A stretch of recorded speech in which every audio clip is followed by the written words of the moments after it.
ஹாய்ங்க, எல்லாம் எப்படி இருக்கீங்க? நல்லா இருப்பீங்கன்னு நம்புகிறேன். இன்றைக்கி நம்ம வீட்டில் எலுமிச்சம்பழம் ஊறுகாய் தான். எலுமிச்சம்பழம் வந்து சித்தி வீட்டிலேருந்து நிறைய கொடுத்துட்ருந்தாங்க அந்த சீசன் லாஸ்ட் மந்த்தெல்லாம். உங்களுக்கு வந்து வெயில் தானே, அதனால சரி ஊறுகாய் போட்டுடலாமேன்னு சொல்லிட்டு ஊற வச்சது தான். இது ஒரு 25 டேஸ்க்கு பக்கம் ஊறி இருக்குது. அதனால தான் இந்த மாதிரி கலர் இருக்குது. இப்படி ஊறும்போது உங்களுக்கு 1 இயர்க்கு பக்கம் 6 மந்த்ஸ் பக்கம் வெளியில் வச்சாலே கெட்டு போகாமல் இருக்கும். வினிகர் விடாமல் செய்கிறது.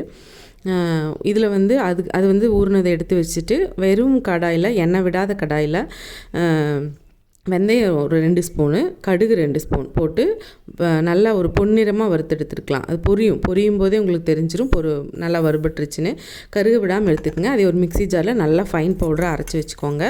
இதை அரைச்ச பவுடரை வந்து தனியாக வச்சுட்டு நம்ம ஒரு மண் பாத்திரத்தை வச்சுருக்கேன். ஏன்னா இது எலுமிச்சம்பழம் வந்து உங்களுக்கு சிட்ரிக் இருக்கிறதுனால அந்த பாத்திரங்கள்லாம் ஒரு மாதிரி துரு ஏறுற மாதிரி இருக்கும். அதனால் மண் சட்டியில் வச்சுக்கலான்னு சொல்லிட்டு தான். இதுக்கு ஒரு 1/4 லிட்டர் அளவுக்கு நல்லெண்ணெய் எடுத்திருக்கேன். நல்லெண்ணெய் வந்து விட்டு செய்யும்போது மணமும் நல்லாயிருக்கும், உங்களுக்கு கெட்டும் போகாது சீக்கிரத்தில். அதனால தான் அது நல்லா எண்ணெய் காஞ்சதையும் 2 டீஸ்பூனுக்கு கடுகு போட்டிருக்கேன். அப்புறம் மஞ்சத்தூள் 1 ஸ்பூனு, வரமிளகாத்தூள் 4 ஸ்பூனு, காஷ்மீரி சில்லி பவுடர் ஒரு 2 ஸ்பூனு, 3 இனுக்குக்கு கருவேப்பிலை கொத்து போட்டிருக்கேன். எல்லாம் அது பொரிஞ்சு அந்த ஆவியெல்லாம் அடங்கி அந்த பச்சை வாசம் அந்த போறக்காக தான் அந்த ஆவி பறக்க விட்டுறதுங்க எண்ணெயில். அது போனதுக்கப்புறமா இந்த ஊற வச்ச எலுமிச்சம்பழத்தை கொட்டிடலாம். அது கொட்டினதுக்கப்புறமா நல்லா அப்படி குழம்பு மாதிரி அந்த பதத்தில் இருக்குது பார்த்தீங்களா? இது மாதிரி இருக்கும்போதே நம்ம வந்து அந்த பொடிச்சு வச்ச பவுடர் போட்டு இறக்கவும் செஞ்சுக்கலாம். நான் வந்து இன்னும் கொஞ்சம் வந்து சுருளை வதக்க போகிறேன். ஏன்னா நம்மளுக்கு 1 வருஷத்துக்கு வேணாலும் இது எடுத்து வச்சுக்கலாங்கிறதுக்காக, ஃப்ரிட்ஜில் ஸ்டோர் பண்ணாமல் எடுத்து வைக்கிறதுக்காக.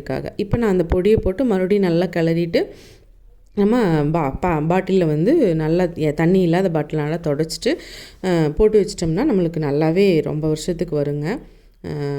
இது வந்து தயிர் சாதம், அரிசி பருப்பு சாதம், சாம்பார் சாதம், இந்த மாதிரி எது கூட வேணாலும் உங்களுக்கு காம்போவாக இருக்கும். சும்மா கூட எடுத்து போட்டு சப்பாத்தி கூட தொட்டு சாப்பிட்லாம். அந்த மாதிரி தான் இருக்கும். லெமன் ஊறுகாய், மாங்காய் ஊறுகாய் எல்லாம் யாருக்கெல்லாம் பிடிக்கும்னு சொல்லி எனக்கு கமெண்ட் பண்ணுங்கள்.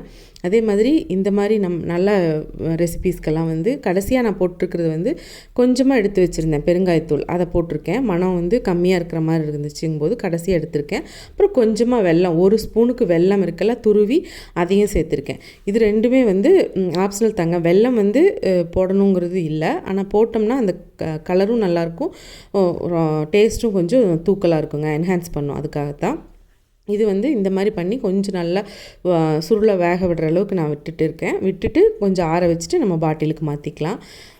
நான் சொல்லிகிட்டு இருந்த மாதிரி தான் இது எல்லாத்துக்கூடவும் சூப்பர் காம்போவாக இருக்கும். நம்ம சேனல் வந்து சப்ஸ்கிரைப் பண்ணி பெல் ஐக்கானை கிளிக் பண்ணிட்டு பாருங்கள். லைக் பண்ணுங்கள், கமெண்ட் பண்ணுங்கள், ஷேர் பண்ணுங்கள். கண்டிப்பாக உங்களோட சப்போர்ட் எனக்கு எப்பவும் வேணுங்க. சப்போர்ட் பண்ணுங்கள். இது கடைசியாக நான் என்ன பண்ணுன்னா, பாட்டிலெல்லாம் ஸ்டோர் பண்ணதுக்கப்புறமா கடாய் சோறு இதில் யாருக்கெல்லாம் போட்டு சாப்பிட்றக்கு இந்த மாதிரி அம்மா செஞ்சாங்கன்னா அதில் வந்து சாப்பாடு சுட சுட வச்சதையும் வெள்ளை சாதத்தை கொட்டி கையில் பிசைஞ்சு உருண்டை பிடிச்சி கொடுப்பாங்க. இன்றைக்கி அம்மாவும் இல்லை வீட்டில், ஒயிட் ரைஸும் இன்னும் ரெடி பண்ணல. ஃபஸ்ட்டு இதை பண்ணிவிட்டு தான் சமையல் ஆரம்பிக்கலான்னு சொல்லிட்டு. அதனால் ஒயிட் ரைஸ் இல்லாதனால கொஞ்சம் அதை தனியாக எடுத்து வச்சுருக்கேன். 2வது ஒயிட் ரைஸ் போட்டு சாப்பிட்டேன் தான், ஆனால் அதை சூட் பண்ண மறந்துட்டேங்க. இந்த மாதிரி கடாயில் போட்டு சாப்பிட்டாலும் சூப்பராக இருக்கும் கடாய் சோறு. நான் இப்போ ஸ்டோர் பண்ணியாச்சுங்க. இது வந்து வெளியிலேயே ஃப்ரிட்ஜில் வைக்கணும்னு அவசியம் இல்லை, வெளியிலேயே உங்களுக்கு 1 இயர்க்கு இருக்கும். அப்பப்போ எடுத்து நீங்கள் வந்து எண்ணெய் வந்து மேலே தெளிஞ்சு நிற்கிறத கிளறி விட்டால் மட்டும் போதும். Thanks for வாட்சிங்க.